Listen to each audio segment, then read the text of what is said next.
Phil, what made them so difficult to block? It looked like their front seven was very physical. They're a very physical front seven. We thought front seven was going to be the biggest challenge. We felt good about our matchup. Have been pleased with the play of our O-line during the season.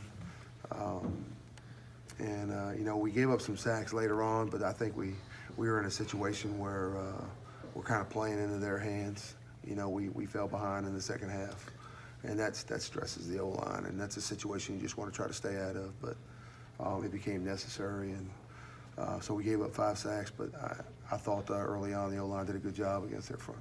You had some first half opportunities, to score and ended Yes, up sir. having to settle for field goals. Was there any kind of a commonality on those? No, I just went in there and tried to watch some of the film. I got through about halfway through the first quarter. There are no excuses. When we had some poor execution in the red zone or in the fringe just outside of the red zone that stalled some drives. And, those are things that we just have to get done to get a good start. We felt like we needed a good start against Auburn. And settling for the field goal instead of the touchdown is not what we wanted to do early on. Little self-destruction in there as well. I mean, not all Auburn. No, we had some execution issues. We had a penalty. We jumped off sides. We dropped the ball on third down. And that's what I was going in there to look. I mean, red zone has been good for us this year. We had some issues early on in the season, addressed them. Felt like Auburn really didn't change anything almost all the way down to the 10-yard line. So our base down and open field game plan pretty much stayed the same until about the 10 or the 12. We got in that 20 to 30-yard range today and didn't make some plays. And, that left points on the field, points that we needed to win this ball game. What did you think of Braylon's performance? I haven't watched it from evaluate Braylon Sanders' standpoint yet, but he did some things against press, got off, made some catches.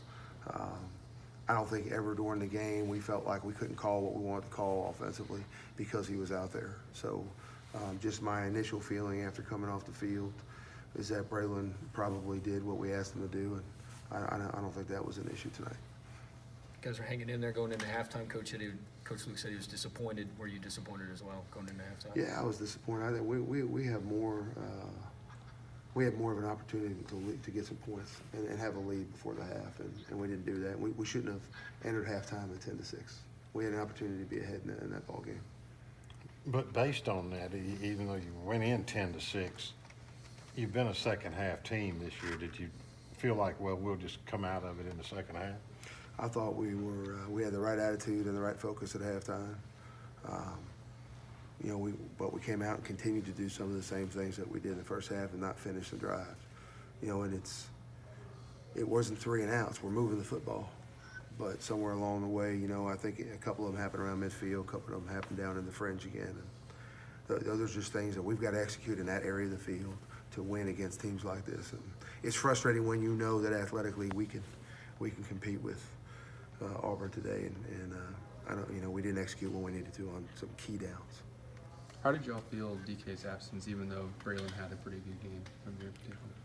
Well, I mean, you don't think about those things during the game. I mean, I said earlier, you don't replace DK Metcalf, and it was great to see him before the game, and he cares and he's involved, and it's tough to know that he won't play with us again this year. But once the game starts, I think Braylon did what we asked him to do, and you got to go next man up, you got to move on, you got to go play football, and that's what we did.